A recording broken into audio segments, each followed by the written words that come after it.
All right, so the valve is on the car. Not gonna lie, it was a little difficult to get that clamp unclamped, you know, to where it actually releases, because when I propped it up over those ridges, it didn't want to release. I'm going to show you a tool that makes it really easy to release those once they're crimped together. So anyway, to put this valve on, this unscrews.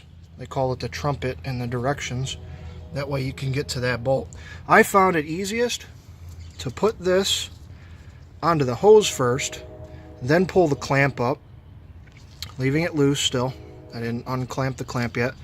I put this bolt in first. That way it locates it, and you got to be really careful because this intercooler is aluminum. So make sure the threads are going in nice and easy. Then, once that's started, I got this one in there.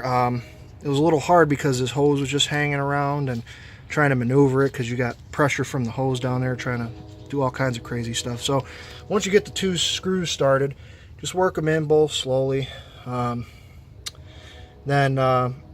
you know, tighten them with the Allen wrench they supply. I don't think you're going to be able to strip the damn thing with the short Allen wrench, so just tighten it as much as you can. It should be good.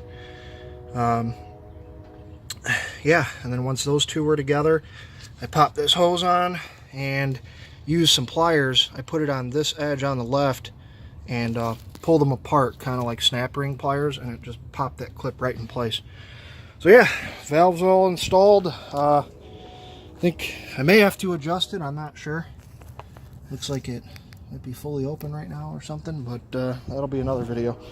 The tools that are required for this job I laid out here.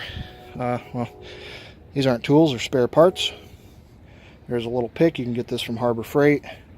It's an owl or a scriber, you can get that from Harbor Freight. One razor to get that gasket sealer off.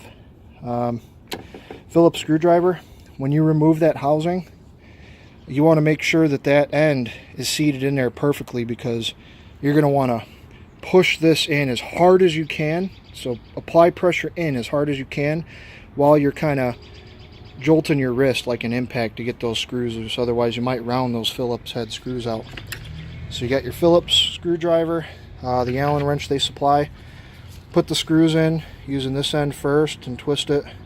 Then to put some torque, go ahead like that. You can use some leverage on your hand, give it, make it nice and snug.